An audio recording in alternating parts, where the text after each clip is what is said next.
Hello. I am Alex Ray, and I am so happy you're here. And today we are talking Swifties versus Ticketmaster. If you're new here, I'm Alex. I'm a licensed attorney in Tennessee. And since the Ticketmaster fiasco, I've been having a lot of conversations with people who don't really understand why everybody's throwing words around like monopoly, antitrust violations, what merger. So I am here to explain what's going on, how it went so wrong, why Taylor didn't really have another choice, and who to use for her ticketing from an attorney and a Swiftie perspective. So if that sounds fun to you, please keep watching. If you're new to my channel, please subscribe, comment, tell me your ticket buying experience or not ticket buying experience. What do you think? Did I miss anything? I want to hear it all. So we are going to jump right into it. Who's Ticketmaster and who's Live Nation? So Ticketmaster is obviously the biggest ticket selling platform in the United States, at least, if not in the world. Live Nation was a concert promoting company. Back in 2009, 2010, Ticketmaster and Live Nation say, hey, we want to merge our companies. Live Nation wanted to buy Ticketmaster and become one company, Live Nation Entertainment. The Department of Justice approved this merger. Now, in most situations, you don't need the literal Department of Justice of the United States government to approve a merger between two companies. However, because Ticketmaster was such a huge entity and had such a lock on ticket selling in the United States, and Live Nation had such a lock on concert promoting and venues in the United States, the Department of Justice had to approve this merger to make sure they weren't going to have a monopoly in the industry.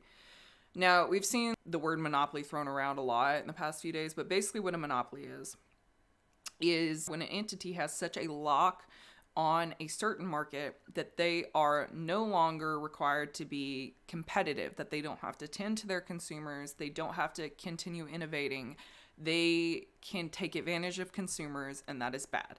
The best way to explain this is in cell phone providers, in the world of cell phone providers, you have Verizon, AT&T, and then T-Mobile, Sprint, Metro, right?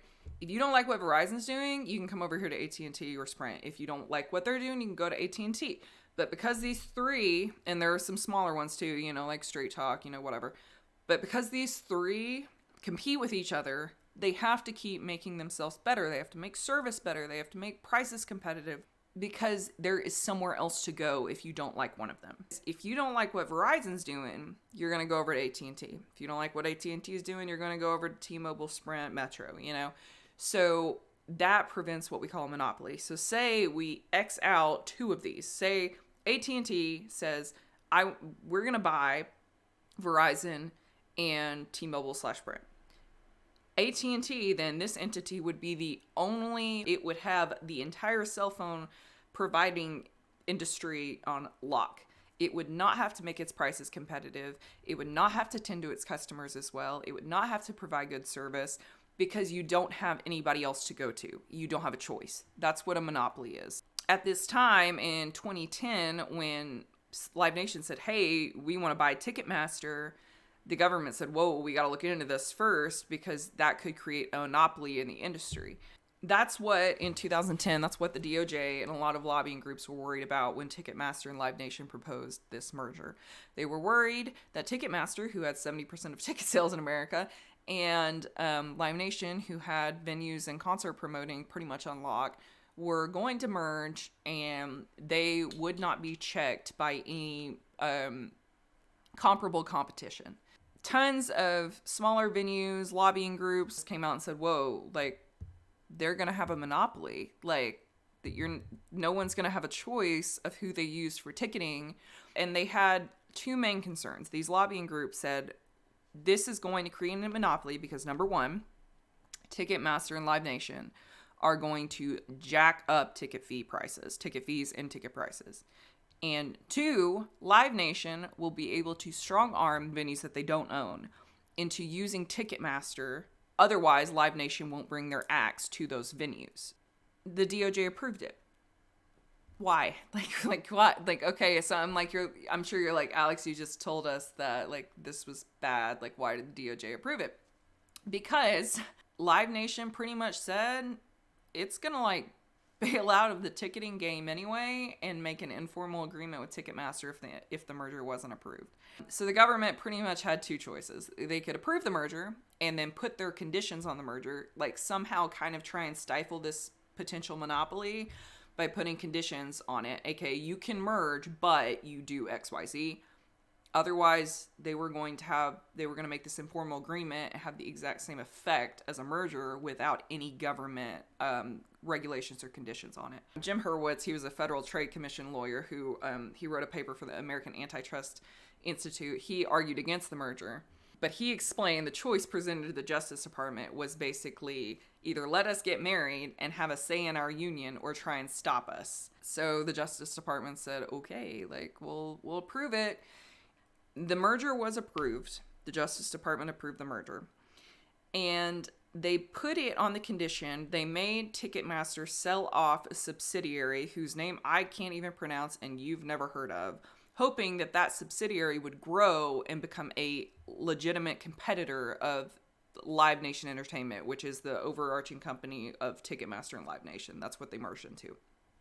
They did not. This subsidiary, you've never heard of them. They start with a P. I'll pop the name up on the screen, but you've never heard of them. They did not become a competitor, and here we are.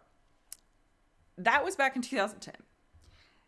Fast forward to 2019, the Department of Justice found that Live Nation actually had violated the terms of the agreement. And when I say agreement, of the settlement agreement, I mean you can merge, but these conditions. They violated the terms of this agreement to merge because they were basically strong-arming artists and venues into unfavorable conditions. So back in 2019, the DOJ found that Live Nation was forcing venues to accept Ticketmaster's ticketing services as a condition for hosting Live Nation performers. So Live Nation was saying, hey, venues, like, we'll let this artist tour and we'll come by your venue, but you have to use Ticketmaster. And if you don't get this artist, you don't get that revenue, you don't get that publicity.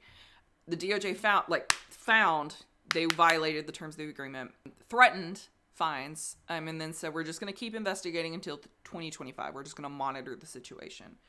Fast forward again to 2022, October 2022. This is pre-Taylor Swift era's presale, pre-all of that. The American Economics Liberty Project comes out and says, hey, DOJ, we need to unwind this merger because they've got a monopoly and shit's about to hit the fan.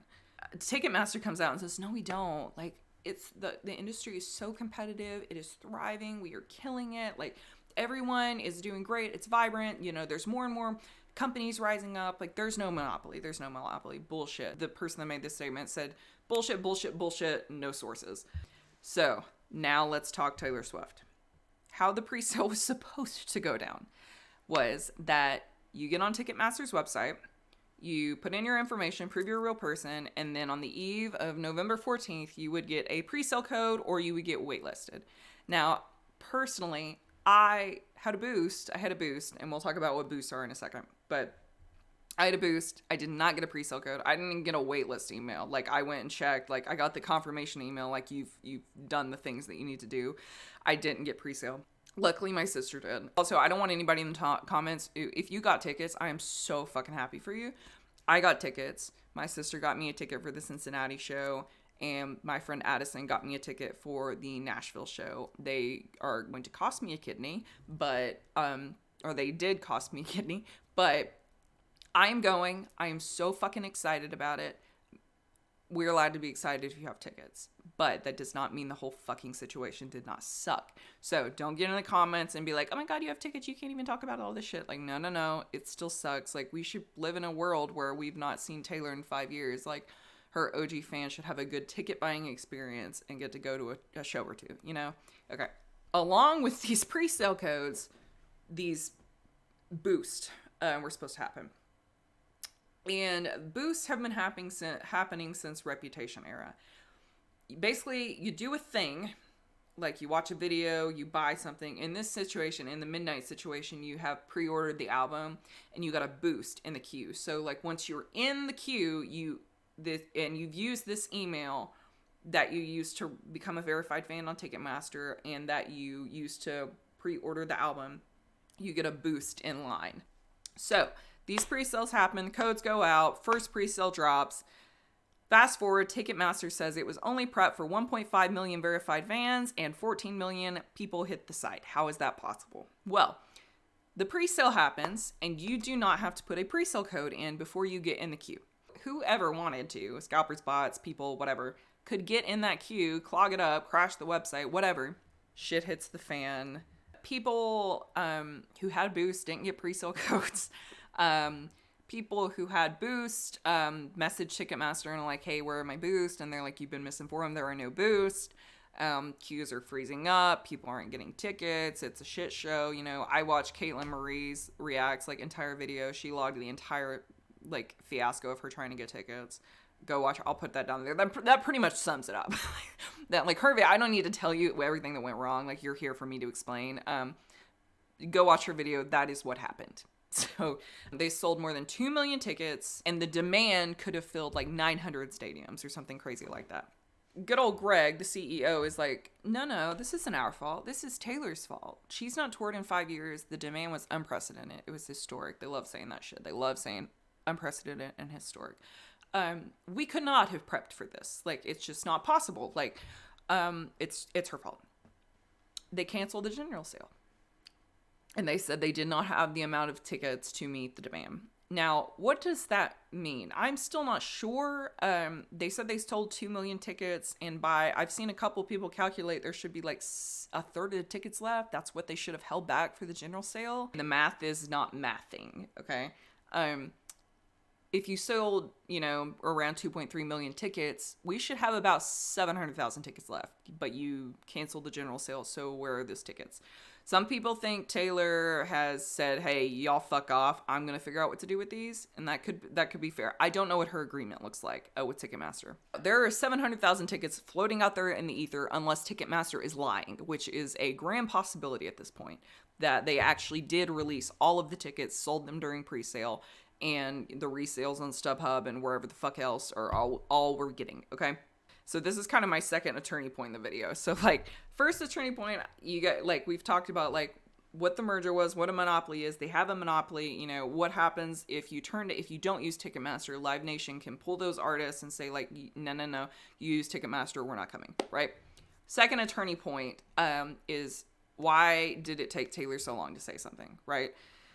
So guys, most of the time in any business deals, but especially these massive business deals with an artist who's arguably the biggest artist on the face of the fucking planet right now is Taylor Swift. Ticketmaster and Taylor have some kind of agreement. Now, I've not read the agreement. I don't know what the agreement looks like. No shot they're ever going to release that. But somewhere in that agreement, there is a clause, I promise you this, that outlines what Taylor cannot say against Ticketmaster and probably vice versa, right? It's called a non-disparagement clause, or there might be a separate NDA, but I'm sure it's built into the agreement. And this clause is basically says if shit hits the fan, neither party can come out and talk shit about the other party. That's bottom line what it is, okay? So Taylor, probably for the past week, has been going through attorneys. What does this clause say? How can they write the line? How can they make a statement and acknowledge her fans' experiences, but still not get fucking sued? I was a bit worried because she never said anything about the Loverfest ticket fiasco, although it was not on this scale. It was not as bad at all. And the resales were reasonable, at least. You could get resale tickets. Not for $20,000. I didn't doubt this time with this kind of outcry that she was going to say something. So I'll pop her statement like up over me on the screen right here. Taylor comes out on her Instagram story and says, hey, I've got a wonderful relationship with my fans. I don't trust anybody with these relationships except for me and my team. And that is why I've taken so many aspects of my career in-house, okay? She opens right at the gate with, I've taken a lot of my career in-house. A lot of people took that as, oh, she's taking ticketing in-house. Guys, that can't happen right now. And it can't happen because of the monopoly that Ticketmaster and Live Nation have. Taylor is at a level that she has to do stadium tours, right? Who owns those stadiums? Live Nation. It's kind of backed Taylor into a corner. Number one, there's not a ticketing company big enough to handle the demand besides Ticketmaster. So that's, if you're going with the outside entity, it has to be Ticketmaster. And number two, most of these stadiums are owned by Live Nation. And so to tour that venue, you have to use Ticketmaster because Live Nation has an exclusivity agreement with them. So Taylor's hands are tied right now. If she wants to tour venues, she's got to use them, unless this merger is broken up. Which even then, I really don't know how you prevent that informal deal of them using each other either way. But if you're an antitrust attorney, please tell me. Even if she created her own ticketing company, these venues, Live Nation would say, cute, you're not touring this venue unless you use Ticketmaster. You know, her hands are tied. And that is why she made the comment, at least how I read it. She made the comment, it's just fucking crazy inducing to see these mistakes be made with no recourse. That's what she's talking about. There is no recourse. There's nobody else to use. She can't use anybody else. She can't go anywhere. Ticketmaster can fuck up as much as they want, but until the government steps in, it doesn't really matter. All that you can do is bitch about it. Taylor went on to say that she's happy for all the fans who got tickets, but she's so sad that there were like bear attacks along the way, and she's genuinely pissed off. The biggest thing I took away from the statement is that she was reassured multiple times by them. She said they and them, but Ticketmaster, that they could handle this kind of demand. And they obviously couldn't. So I think, number one, she didn't name Ticketmaster because they were hardcore riding the line of a non-disparagement clause in their agreement. But from an attorney's perspective, she said what she could under whatever agreement she's got with Ticketmaster. And she cannot right now take ticketing in-house because Ticketmaster has such a monopoly, because Live Nation is involved. That's where the Live Nation piece comes out. They own the venue. She can't tour those venues without using Ticketmaster. Hence government investigations. Several states have launched attorney general or investigations into possible antitrust violations against Ticketmaster. What does that mean? That means basically that the state governments and now the Department of Justice, they've opened their own investigation, which probably just to appease us right now. But that means they think Ticketmaster is abusing its market power to take advantage of consumers. That there's no recourse, just like Taylor said, that they can do whatever the fuck they want because they're the biggest entity. They're the only entity that you can use, and so they can abuse that power, and they don't have to fix anything, and they don't have to make anything better. So Ticketmaster comes out and addresses all of this. So Ticketmaster makes a statement after all of this, and it's my favorite statement that's ever been made on the internet. Live Nation, I have no idea who the fuck approved this statement because this was not the route to take, makes this passionate statement in defense of themselves, saying that Ticketmaster is the most transparent and fan-friendly. I just don't even know why you would take this. I just can't even fucking believe that they said this. Saying that Ticketmaster is the most transparent and fan-friendly service of its kind available. And I'm reading this from a Variety article, which is quoting the statement. And Live Nation emphasized it's invested in technology that's made the app-based ticketing the norm, not the exception. And it's not anti-competitive. And 5 years ago, tickets were paper. Now you can scan with your phone. And it's all because of Ticketmaster. So, what more do you fucking people want, you know?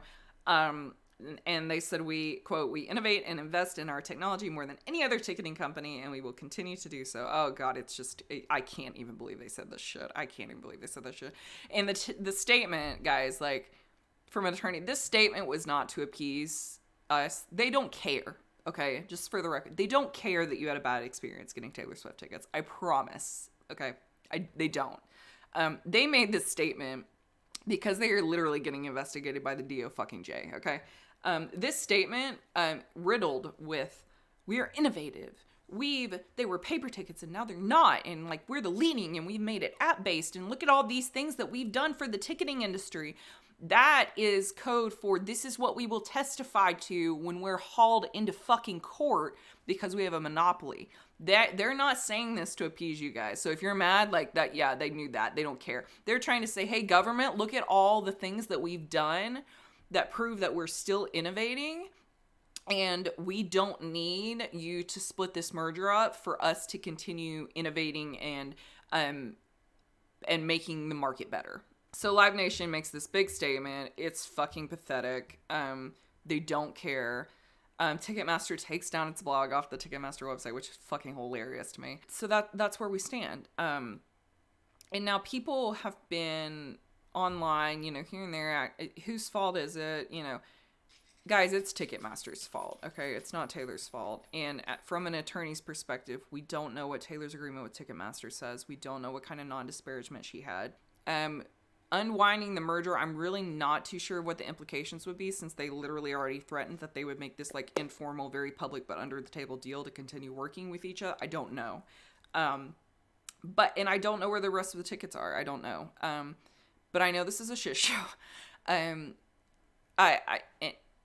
closing thoughts, this is Ticketmaster's fault. This is Ticketmaster and Live Nation's fault. This is not Taylor's fault. Her hands were quite literally tied. This is one aspect of her career that she cannot take in-house, at least as the market stands right now. Otherwise, she can't tour these stadiums.